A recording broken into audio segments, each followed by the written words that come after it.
kan hun bul atanga athazar noya min thukruwa zanin thleng maya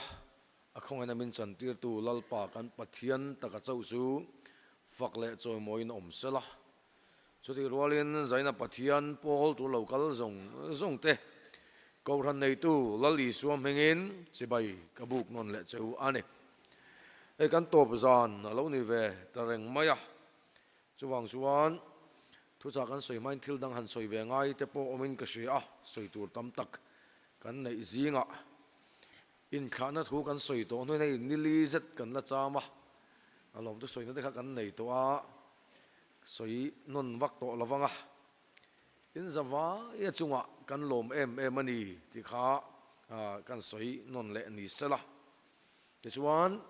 kan chunga in thatna in ngil nei na zong awangin lalpan van tuk verte hongin taksar lu tharawa mal som mol chero se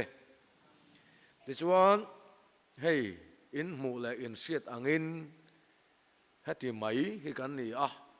kum lama kan upalo hle maya ti sa kan upalawa tharawa ni seng upa kan ni lowa chuwang chuan an vano pangchia ve o tina turte fan fellow na khatam tak soi tur in sia in kan ringa zonga chuan fam kim lo chung hian pathian hian aram tulna wanghen min ko ve si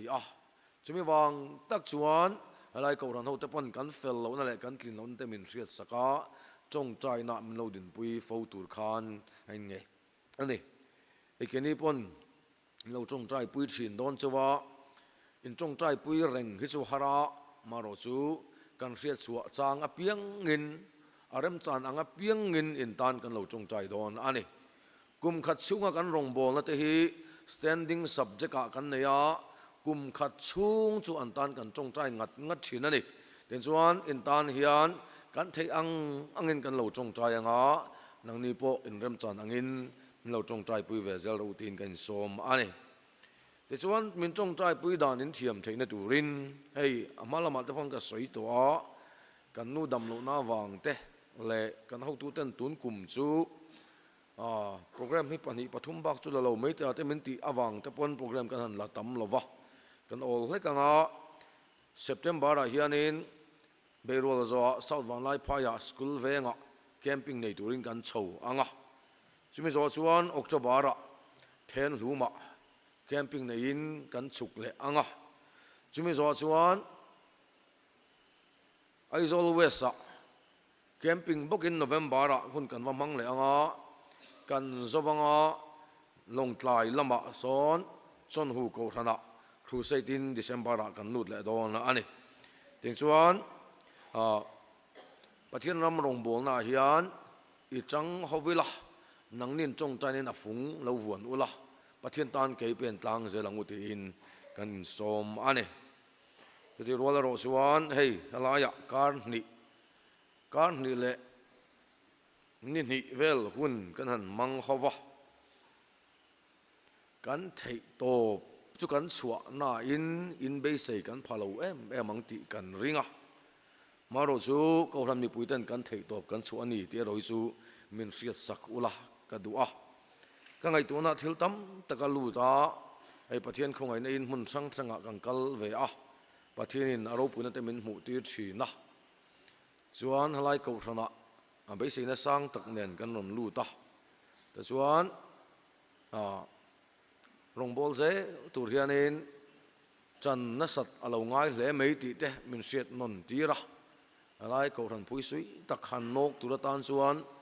ti sa le tharawa kan na no pang hle mei ti te min ngai tua tira henga wang tak hian nang ni pon chong chai pui kan ngai ni ti min siat saka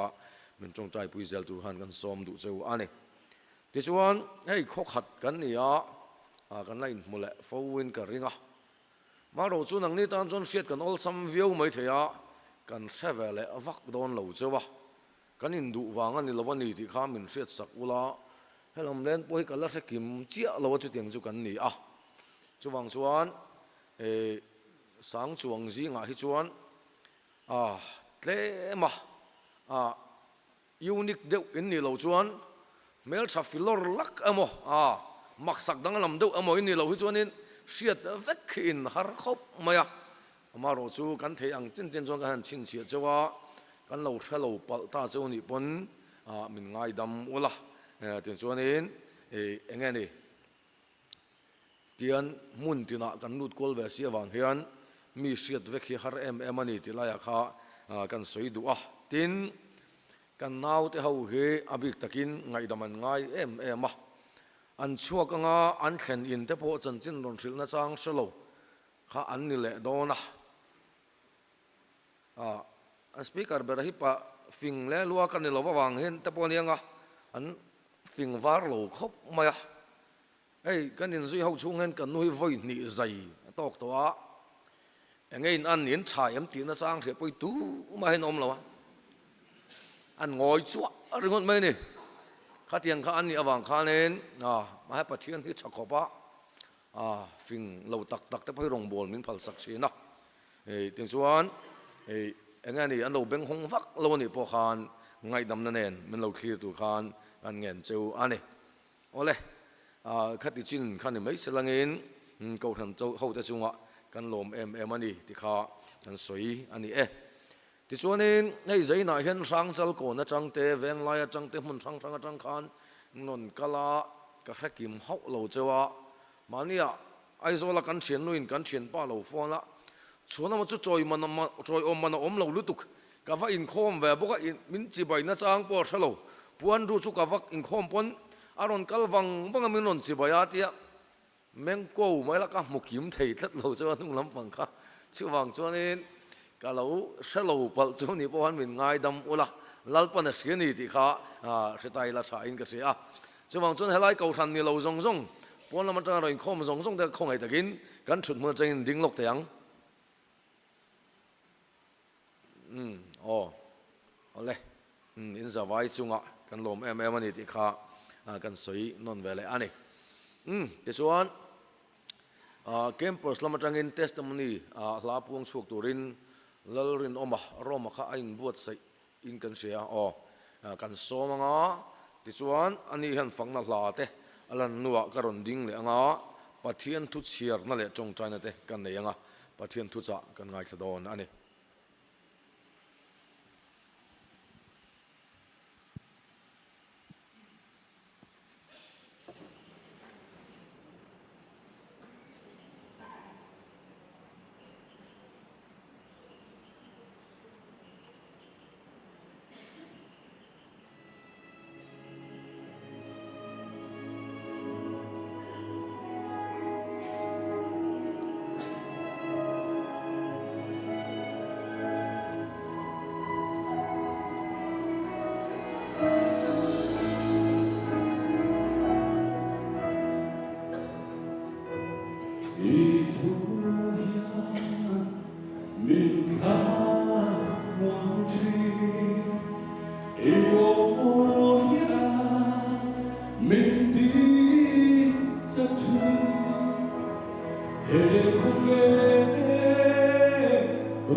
Pathian tu thiang lim chia ngai thlak na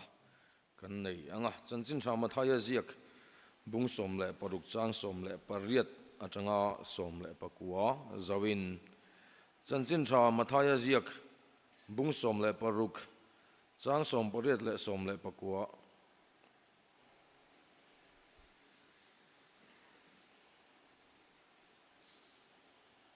tin nang petareni ti kasil bokache helung pui chunga hian ka kauran ho karem chawanga mithi ko kulkong khar te chuan chu chu an ngam lowang van ram cha bi ka peyang chia lei chunga eng po i phura piang wana phuar ani anga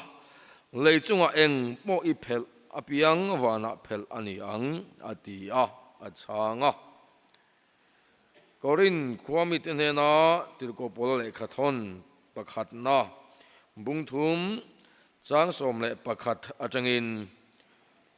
Korin kwamit nena tirko pol le khathon pakhat na bungthum chang som le pakhat na atangin lungphum rem to sa lo chu lungphum dam tu manan rem thei to silova chu lungphum chu Isu Krista chu ani tin lungphum chunga chuan tu pain rang ka chak emo tangkarwa emo lungman tamin emo thingin emo nimin emo bu polin emo insa sala mitin hatho chu alang toang ni chuan natilang don sia meya in lar don awangin mei ngei chuan mitin hatho chu eng ang nge ani afia toang tu na tho po achunga asak a om reng chuan chumi chuan lomman amu ang tu na tho po akan chuan chumi chuan achanang ama tak ero chu chandamin a omang ama ro chu meya kaltlang ang main korin thon ni na bungruk Korin thon ni na bungruk chang som le pali atangin Korin thon ni na bungruk chang som le pali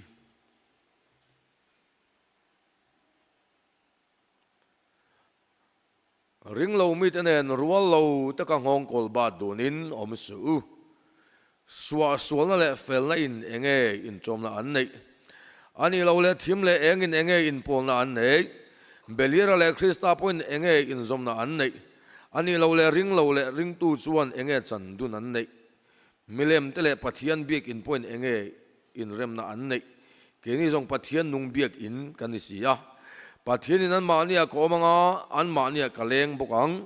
tinan tan pathian kanianga anni po kamiti anni ang ati ang khan chu wangin an zinga ta lo chuak ula asangin omro u thilbol lo reng po deksu lalpanati chu di chuan ka lo mang chewa in tan pa kani anga nang ni po katan fanu fapa in ni ang lalpa engkim ti thei chuan ati mun khachi kan chir leng hebrai miten le khathon bung som le pakhat na hebrai le khathon bung som le pakhat chang som le pathum hebrai le khathon bung som le pakhat chang som le pathum atangin chung zong chu rin na nein an thia thil tiam te chu chang lovin nimasla chung chu lat taka tanga mu in chibai an lo buk to a leya hian mi khwal le khwal zin mai an ni ti ain siat tir to boka chuti chuan chutiang thu soi te chuan an ma ni ram tur an zong ti an tilang si a tin an chuan ram chu lung kham sla chuan ho na rem chang an mu to ngei tur ani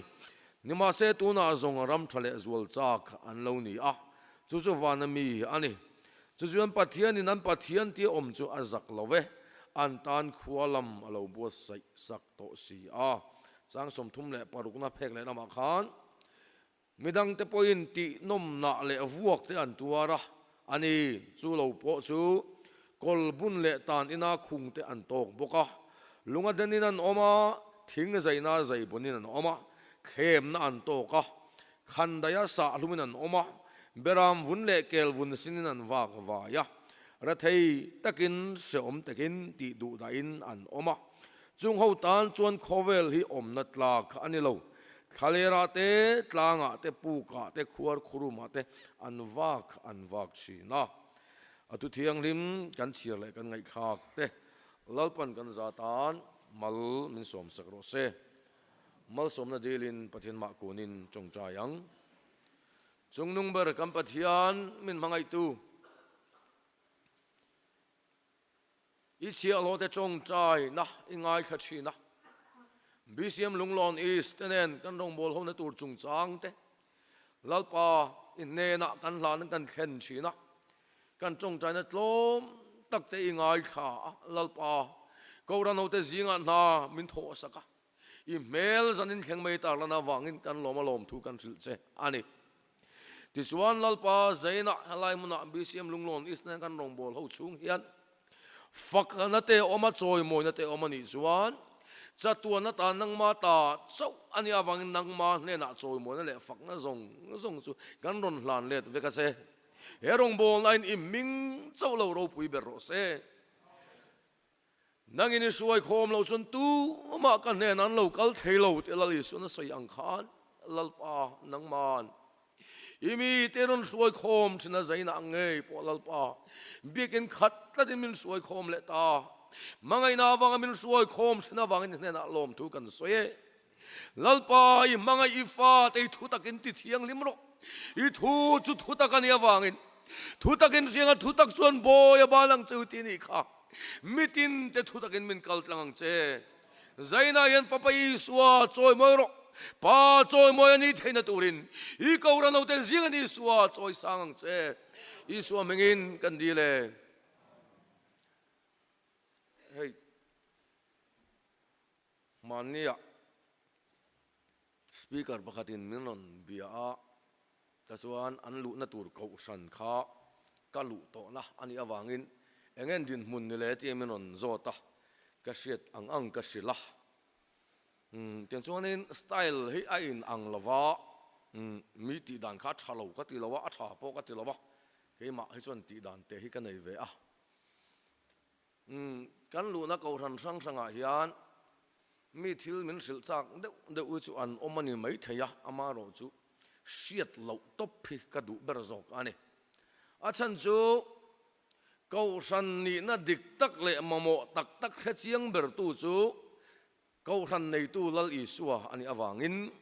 lal I suwa hian ko ran te mamo kan thin lunga min da sak thin ani chuwang chuan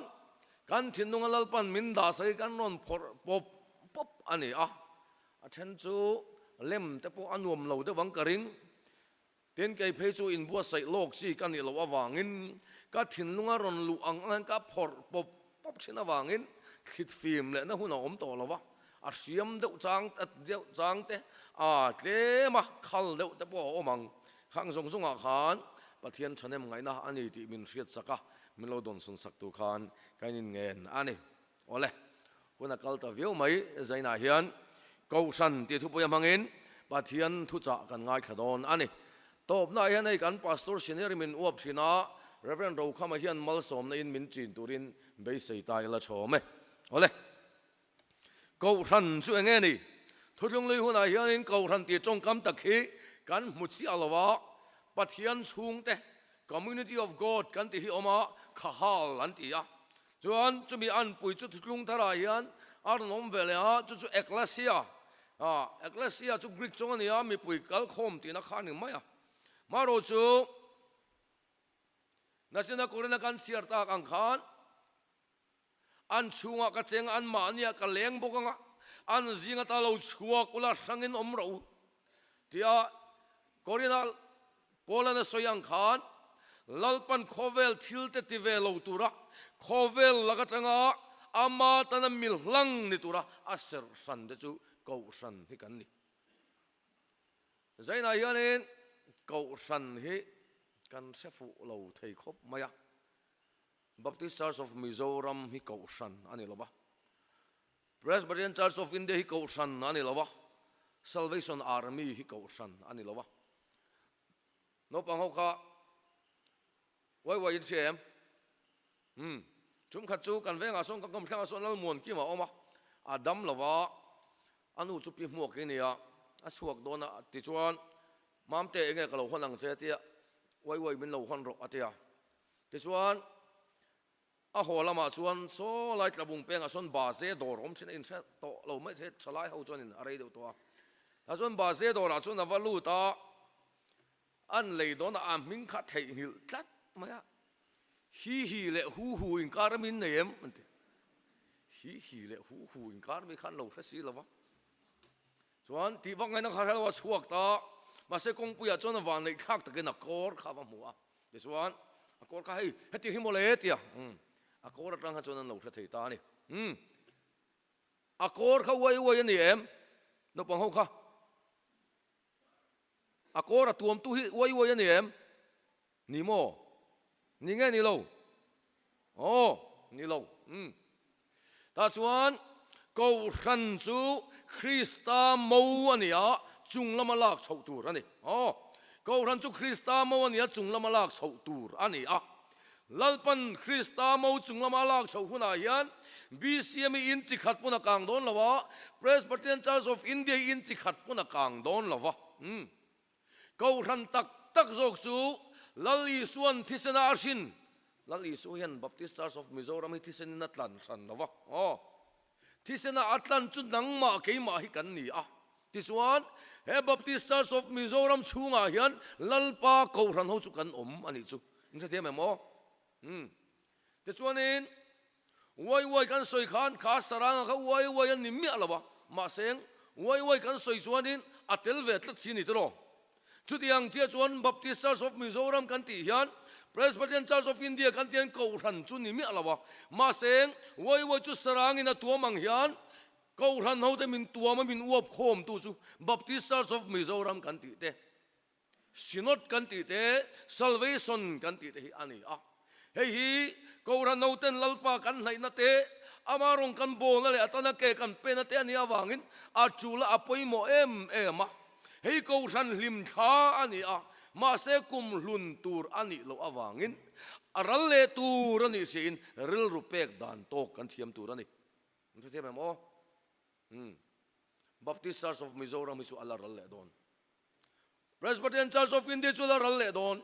ko ran lim tha ni ral le tur ani awangin pathianin min pol na le min bo sai na mun amaring tu te min so khom na mun ani achula apoi mo em ma amaro chu ral le tur ani awangin rul pek dan to kan thiam angai ani lali son peter ne na nang peter ni ti ka hil boka che helung pui chunga hen ka ko ran ho karem sawang ati peter mingom zia chu petra ni petra chu lung pui ti na ni chuwang chon mi then khatin peter e ko ran in ngana lung phu man ngai chi ma se ni lo athu ka chiar tha ze la helung pui chunga hen ka ko ran ho karem sawanga chu zum mi thi ko gul kong khar ponangam lawang ati ko ran in ngana lung phum chu thi nei nangam thiang lo Peter ero chuan thi na angam lo awangin muhil te thole hun hakin avoinia hian muhil te zinga Peter chu om ti chuan thi na angam lo thi na ne thole om chun chulal isua ani a ti chuan isua ko ran ho chu rem chawin kan om ti na ni chu isua ko ran ho chu rem chawin kan oma ta chuan van taksa mitam hu thai helai om chu he ko ran ini a ma se chu meni reng lai chuan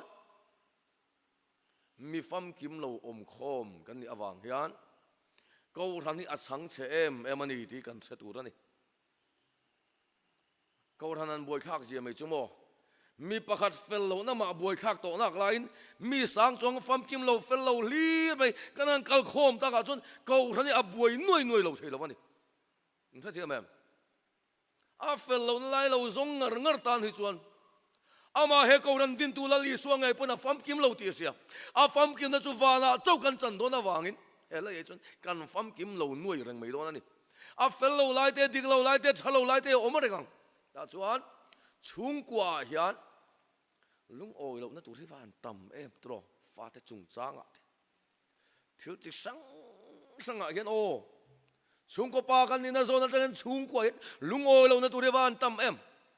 masalangin o kan ko ran chairman ber hian an chung ko a khai ni no me ti tau dei sala suak dei sala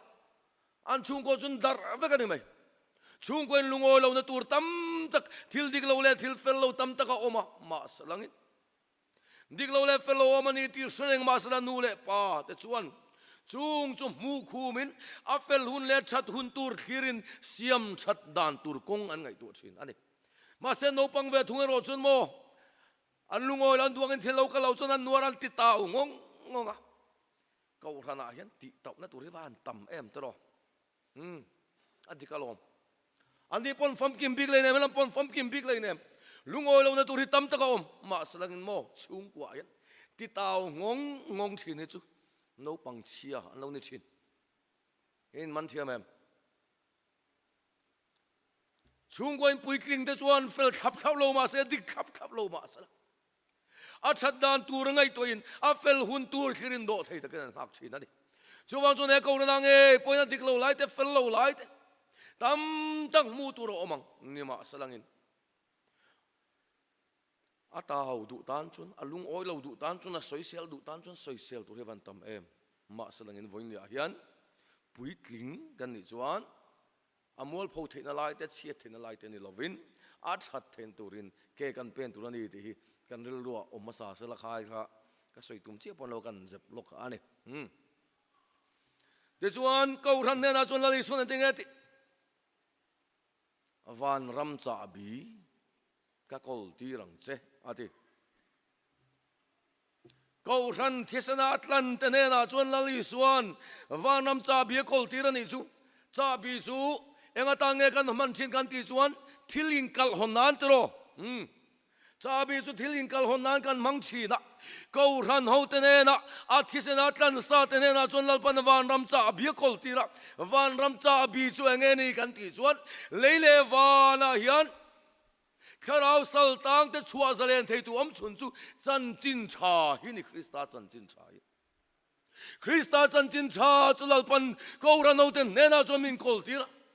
khovel zong zong a ko la thil siam zong zong ne na chuan chan chin cha hi sil ro ti in chu wanam cha bi chu I ku da hen lal pan kol tir che ani kol veng veng chin lo cha bi chu mo ta la hon na ni sual phor om te phel na tur ta na ni active ngil ut runga ta tok lo ti na ni chu Sunday school kai kim runga ta tok lo ba jing tong ta in khom kal runga ta tok lo ba nila zan in khom kal runga ta tok lo ba wanam cha bi kol tu in ya wangin sual phuar ta chua zalen turin pathianin in ne na in wanam cha bi chan chin cha thil ti the chu ku ta hina da ni ti zen pathianin a hriat tir se ni chu te chuan chu chan chin cha wanam cha bi chu kan kol ta ta wangin ani le chan chin cha chu tu te tan nge ko ran ho ki mo kan mo to po hi a chian lo thei ni chuma le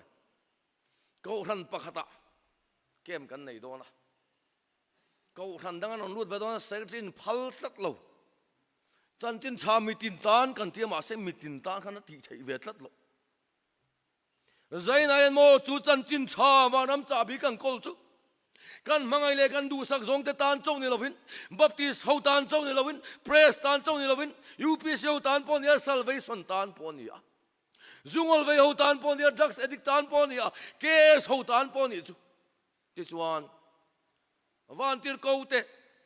lali so pian thuron so van beram pu te non khen khan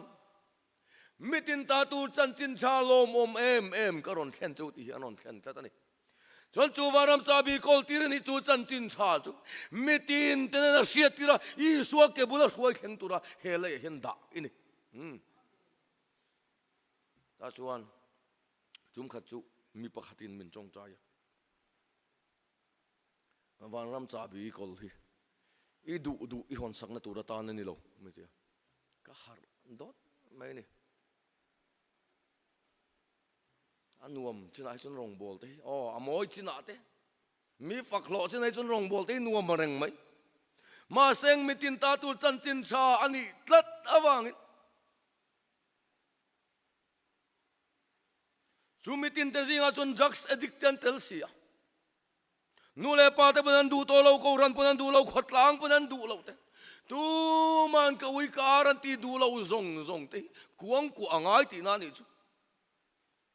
member la te lo nai ten tur dan kan chong chai sak china te ro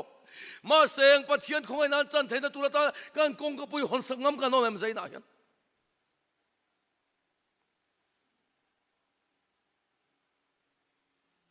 ta chuan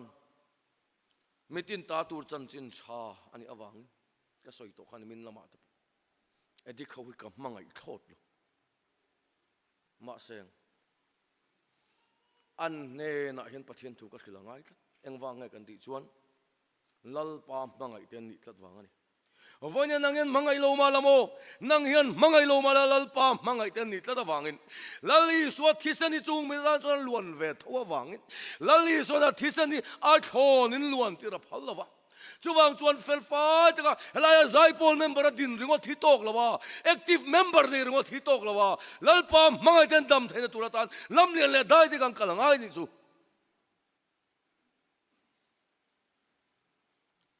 herong bola kang kalim hianin har save khop mai hai zaina hian tu ma chunon khoma lui ko ra ka charte helaya ron tong chai po khani nar chok lur ma mai lai lup tar mi ta to ta under pen tlang he lus ma phelop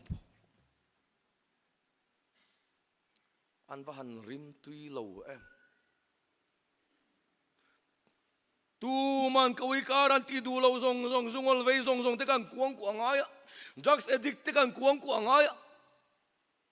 ta chon la ya camping kan nei saka boy khak do mai chumo anon piang thara ma seng hon na turan nei lo lo va vak vai le phot me ro ti ngot thei ni box si lo lak lu hi chu har sa ka ti thin ma seng lo thei lo na wangin pathian mangai na thu kan sila ma selangin thu ti sa chan ti a har tat thinani ta chuan hon na tur nei lo ten oma ti ngai na dangom hek lo mani ina te kain suai ho minan rok zui thin pe hi chumo tlo chot hi tlak chak takan ni ma sen chu tiang chuni ma selangin lali suan biang le lama beng tu chu le ne na chon le lam po dor mi sual te chuan al mani mangai tu chon mangai le thina nang mani mangai tu te chawin mangai hen lo mangai lo chuan pathian chon lom na chang thelo te po khongai thina ti lom na changin se thot lo dik ho chu mo ni nom takani an chunga that suwa piang te buman tum mi singa changi chon harani turo nima se kan pathian thu chuan pathian chon lom na chang thelo te po khongai thina ti ta chuan chungo zong chu kuang ko tu in lalpan min ti ya drugs addict and call rim chu ka pom thei me ma se boy khak em mai chu drugs addict le zungol ve ya hian mei chia ten tel ve zel mei boxi BCM speaker pakhathian interview ta chuan lal palong bol tu kan ya wang ka film khura ka kara hian mei chi amalin ka phur ngai lawa atia ta chung chen chu siamo man te min kok sok ma semo ke chu som dol na ina ta ka thoka ke so ne na kan pathian mangai na ka hila ponan lo chuwa ka ta chuan bike ten ka leng chuwa ka u chunom ta chuwa kal ve du min lo phur ven ti a lang chu ke se di kha lo chuang ve lo me ro ti theilo kholaya ke este kan phur lo pata chuan vai mistri ho ne na ten zuar kan wala chuak le a then zuina zuzor na lo cha thai naw ka cha tha entinga ni dona non ti kan kal san ngot chun mi pan ram chang lo lang ti kan lau se zan re da khat da ni nuwa zuina changin a puti ngai pu chuaka chu tiang reng chon kan ta la ta chuan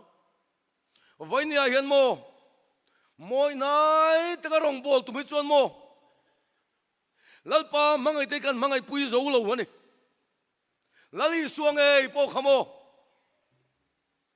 farisai ho te kan ron nayan tuma ma salangin no chi zuar ho te chia khon tu te kan non na wangan en do mi sual te na khen tak son ti mi sual te chian ni van harem te ro ma kan ko thana camping an ya ta chuanin ti thei kan ei ve ta ken ka te ka vakala ming te po soi te la thi to a zo ha nia dressing alo nga ya hi ta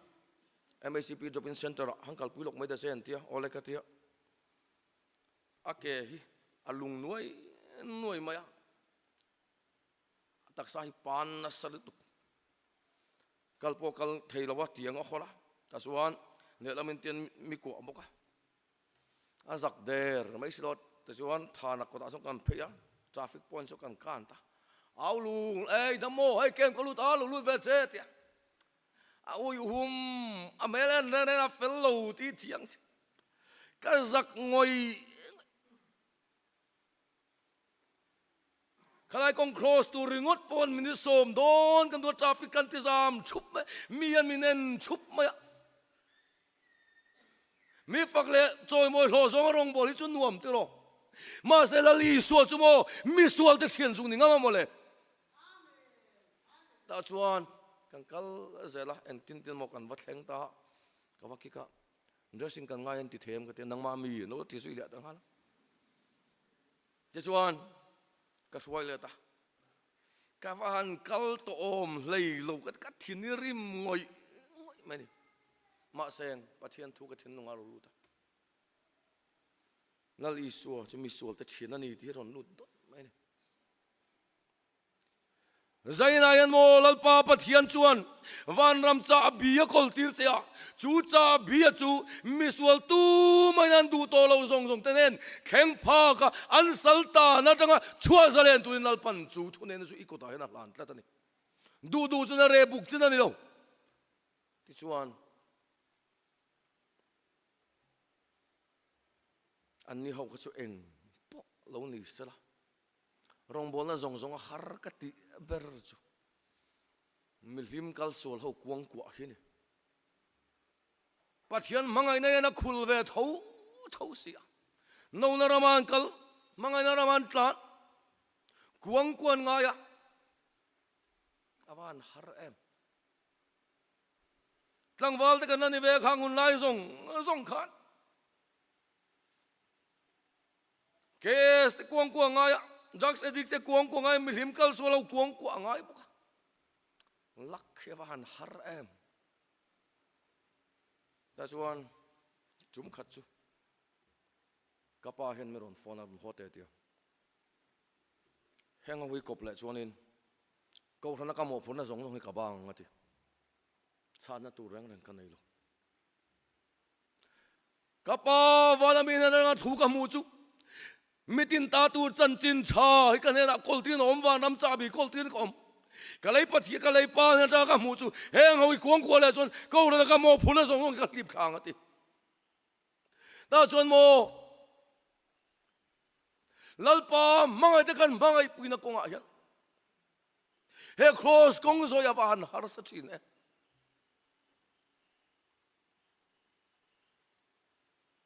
zain a hian mo he ko ran hi in fel fai in moi nai missionary point tir siok nem ma salangin rong bol line ai o ti chi yani lo zainan lal pana ko chu nang ma hi ni ai je ka counselor chale o mai na ruaya no du to ru ngot ange ani na tak chu pa le rong bol to na tur ani hi pastor le upale rong bol tu na kan ti tur kan ti pe lo wangin ai o na thok tu kan ruai le rong chin ko ran nu le pa te na tur ni heng te hi ai ka lak chi pon ni lo kan thei chuan kan lang an ya na sa sang ke ni pon kan thokang ta chuan lungphum chunga chon mi ten in an sa chen ka churang ka sakin chen ka chu tang ka ruain chen ka chu thingin chen ka chu belain kan ti ziang zelen lalpa mayan kan lain lan vek dona ta chuan chen khat thi chu mo van ram cha bi kol tu te hian eng tiang in nge chu cha bi chu kan man ti vana hian ro rel na kan ma son don ani zaina hian mo tholo mi tho ve wangen pathiani lom tu ra ngai suang che in khom ver ngoda wangen pathiani lungoi tu ra ngai suang che kai na khan a khai thar chen khat ka lalpa ne na hla ma se lalpa na pom lo abela ve thungaro chona nei singa piang ma saber lalpa alana chutiang chia chon mo vaina hian mani lom na le mani lungoi na da tha lalpa manga te dam na turata kan nun kan hlan masak ngam na hian kan thil hlan chu lalpa na lo pom thin zo kani chuwang chuan zaina hian chu chan chin thakol tu te su kan ni awangin lali suan khovel eng in ni minti I en nahi midang tenan muturani he khovela hian in le lo ro pui tak hadina chung kwa za om tak din tur hen lalpan min da lem lo bike nal tak tak te na ya bike mong er khal vut vut tur hen lalpan min da lem lo bel pa thak kul zut zut tur hen lalpan min da lem lo zaina yan mo lalpan hele ada chan che ila thok ve suk suk na chan ni chumo wan ram cha bi ku ta kol tir wang che hi ni chumi kolang tak chon lalpan rawal rel sak don che niala nu na chon mitin tha tho chu fi ani to ngati te chuan chu wan ram cha bi kang kol awang chuan khovela hian kan du reng te kan khoi ve thei reng te kan khoi ve arem lawa lalpa mga te dam na turatan kan tana ngai tlat awangin e chung kwa fa pamal kania ina hian bu fai lak te ngaya gas lak te ngaya chutiang ti tur tak ngial pom midang ko uze langai to china hi chuanin a se om ve thin khop me ta chona fanu kan e mamo tam takanei ve nupui kan ei don khan ka fanu chu ka bi abai ai nupui nei ka tumani hin nei ka tuma chai tm ka ti opa nei toro atia ta chuan athil soi chu hei ni pa na thok ve to la apile apu te na mamo soi reng hi ashe om e mai ti lalpa manga te dam na turakan tla na hian mo kan mangai te nan mamo ngoi ngoi mi ta kan mu reng te mu la uder ngaya benga kan siat reng te siat la uder ngaya mi fanu te chuan mo an birthday lo khenga Christmas lo khenga an nulem pa te hen changin birthday present te Christmas gift te an dong china ke ve tu no chu sang ni le pa ko kan na zong zong kal sa lal pa ne na ka tluk lu to awangin ka sum na yang ang polal pa mga te dam na turata theral zelang ay awangin fa te mit o ngoi ngoi pe thailo om te awan om chang e van tam e ta chuan kan chung te mit muang ngei po hian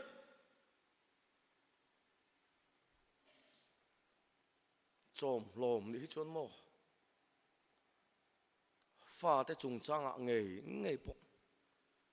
sing tu pa kan in anga di son kan siam ve thei mi alo thei oma mi khoyang gang khoi thei reng mi banang kan ban thei reng ma seng van ram cha bi kol tu kan ni awang hian mo khovel mi te tiang kan ti ve thei to silowa khovel mi te nan ruang lo taka hong kol ba dunin om su an zinga ta lo chola sangin om lo min ti tlat awang chu chan chin tha awang chuan khovela hian thil tam tak kan tok sin nu pui te zai tura hospital nor lu me ka lai pon chan chin tharil turin kan kal angaya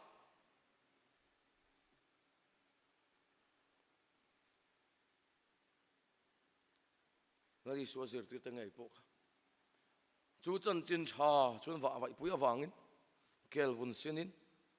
beram vun sinin wa ka wa ya tlanga aten biruwa khan dai siam laman pumpela chung mi tan chun khovel hi om na tlak ani lowati ta chuan he khowela hian kan mun nget ani lo awangin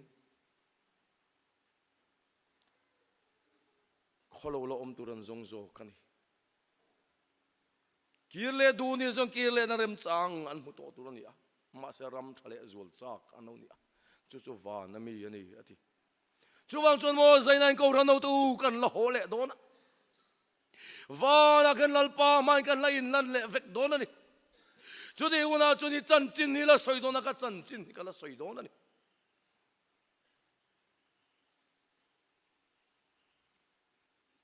chu wang chuan ni lan huna chuan mitin ha tho chu a fia to tu na tho po kan chuan chu mi chu na lom mana cha na van rama yan mo lo man eng ma soi tur nei lo ding tur kan ban tam do nem zaina yan mo ngai to ro ko ran ho tu mi ina le na thing pui hang in pe kan ringot po hi nuam lo deuh mai ne a khori na te thing pui hang mon pe kan nut mai a kan hoi mai ni van rama khen lo man an sem don lalpa ta na kan tho na man hi lo man an sem don ani chuti una chuan mo mitin na tho hi fia don awangin tam ta khi chuan kang ral don ani van rama an zak ngoi lu tur pian thar le thar ro la mai lo van rama an zak ngoi lu tur mi tam tak kanom don ani voi khat thil ti sual po za thak te lul nan hen nula ho kha star em mai bula khani voi pal hlok ma za khak te bil ne sik ngok mai ni ma seng ni te lo li man thengel vele mai ma se mo van rama chuan chatuan nin hun kan mang to don chatuan ni zak don i zak tlok mai ang chatuan na za chu nuam lo deuh tu ra sin chu wang chuan lalpa mai kan la in lan cheu dona fa te ma mo kan mu reng te nu pui te ma mo kan mu reng te chung te ma mo kan mu reng te lalpa mangai te dam na tu kan tla na ngai sia wangin mi ta kan mu reng po kan mu lo der angaya benga kan siat reng po kan siat lo der angaya na chon chu chan chin tha awang chuan nek chep te kan lo thina rar sual te kan lo thina ni ma slamo azen u lau tu kan tanen chatuan khoi la war ve don ani min siam tu le min tlan tu ne kan la ding ve don he khove lai chun la li so nu kan zui na wang ya re thei na wang te tak sam na wang ten bianga mi tui tla in he khove la chun loi khinul thin mai lamo anen kan khanu na chuan lungai wang ni to lowi kristane na chuan loma wang in bianga mi tui luang to zok don ani chuti huna chuan ama kristang e chuan kan bianga tam mi tui zong min ru khul sak to anga kapa vo bik tu khovelom tirata in ta mun bua se chuan lu ro tin lalpan min lom don ani he khovela chuan phurit kan phuthin rong bo nga wangin phurit tam tak kan phura ti satila po phurit tam tak kan phura zelal pa mi tu krista ngong kol kan ba pu wang helen kan room chin ani tro kan tor le kan har san te mi na kan khen thei mi alo te wan tam em kan cha vong te wan tam em ni ma se lui ral kan thenu chon kam phur te kan da ve to kan tan yan chatuan khol ala en ve don awangin lalpa mai kan lan cheu dona chu wang chuan ko ran krista mo ani min siam tu le min tlan tu ne na hian kan la din dona wangin in bo sai huna kim chungin khovel thil te I da ila lalpa tan kan tlan chu lo ni wani a hian mo awan ram khen huna khen mo doctorate degree holder in lam kha poi mo don lo ani ka chu PhD ni ati hi mo tu manan soi don lo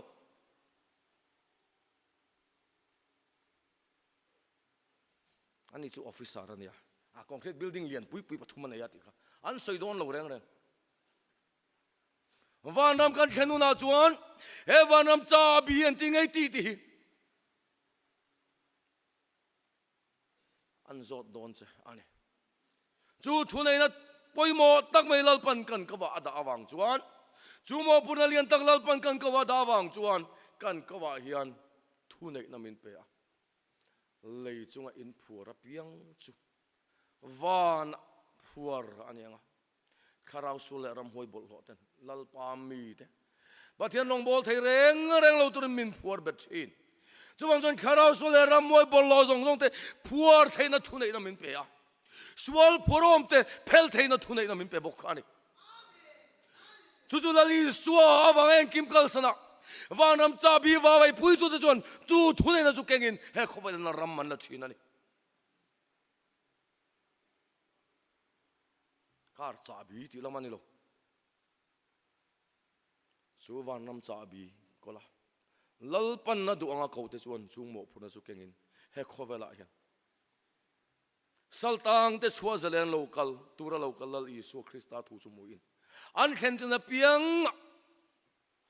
azalen na thun puang sok chin ani chuwang chon na zaina hian mo lal pa ma kan la din vek dona wangin hele lal pan min da chan ni hele lal pan min om tir ve tlat chan ni lal pa mangai tan dam na tura ta na ni khongai na wang ani mangai na wang ani lal pa ne na hen chan in ei ve thine turin lal pan he mo phun he pe cha chuwang chuan lom taka lal pa kan mu theina turin zaina hian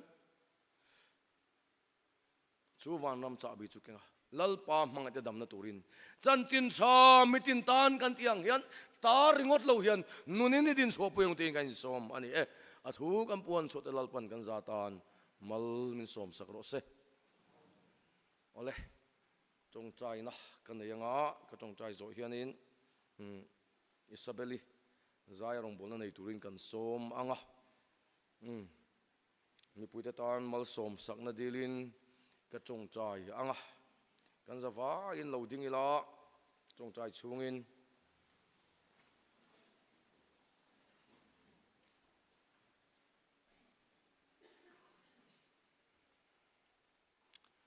leile eva na khat pathian chung nung ber Fapa Isu Krista in pek na awanga fa hanina min pek mangin zaina hian lalpa I kauran hote ma chu fa ni no mangin mang chun nang ma karon dinge zain hen kapa mal som sak to piang chu mal ka so mang ti awangin he salom ministry te chunga that chu tu te zong imal som sak zen nu naron lan tirang che he khovela en lalpa itlan sa te sulawain kan room thina sulawang in lalpa he khovela hian mang ang le lunga in kan om thin ani chuwang chon na zaina hian lalpa thunei na min pek mintlan tu lali soro punan kanon mangdone kan lama bengron siang che zaina hian kapa hengi mangai itlan sa zong te engkim ne tu ini zia an hria theina turin an zawaya en nang ma ka ban karon phare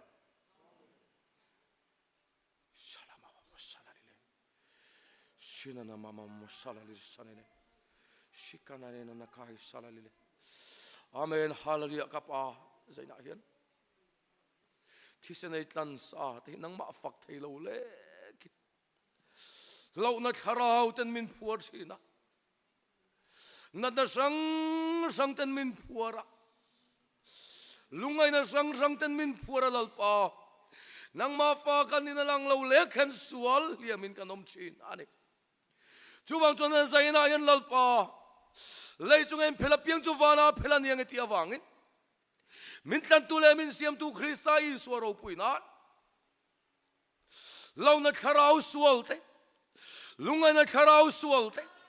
nang marong bol thailo tura taksaril lu tharau na namin be min phuar tu zong tene na ya zalen nagarom puang mitin tenen Nazareth na lo kheng ro se shikala la mama sala le amen hallelujah amen hallelujah amen zain lalpa itlan sai mangai te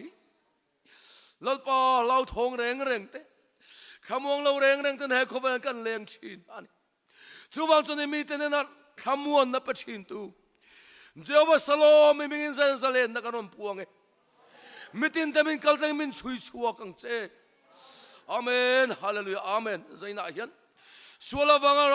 wanga ruma suala wanga chapa suala wanga mol phauchin tur ni to lovin rule tele khomol kai kuang te ra thena thune na ka pe chu ti tu zaina mingin lalpa zalen na le ne na kanon puanga lalpa ifa te kaltlang ro le lalpa sualti na tangam phal to love amen hallelujah amen zaina hian anti sual le ti diklo wanga lalpa an mani an chialo om to te generational cars zong te zaina krista i suat hisen thil ti the man kan lakiang e mi mal tin te nuna zalen na lo kheng ro se yurong bol thailo tura lalpa taksana na mga solamin puar na te depression le anxiety mga solamin puar na rong zong te engkim chungala lali swamingin zainayan loin honglo efata ti lalpa zalen na thukanon tlang aw puye amen hallelujah amen lalpa nang ma'mal som tu chumal ka som nga iti awangin zaina hian imi te tan hian lalpa anchunga ban karon pharnon le mang an ni chun lalpan chang chi ro se jacob pathian chun mun sanga lang chi sila zaya wana chun ti chak chi ro se i thillan zong chu reng sila i hal ral thillan chu lom ro se i thin lungdu zong chu pe phal cha sila i rem ro zong chu lo tlin ti chi ro se mangai tu pathian ngei chu na that na chui chunga ni angin eng tir sela afel na ku dinglam ngei chon chel chein he khovela yen he tu ni chunga kalzel tun ti chak zel ro se i suamngin he na lom thu se chung kanon thene amen ole chuila isabeli ko banga azai zo hianin kan dinganga hepon varsin ti dekha kan sa anga chum zo kan pastorin malsom ne min chin don ya Patiano Bina Cruz Kong Ida Mananane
sang rõ sẽ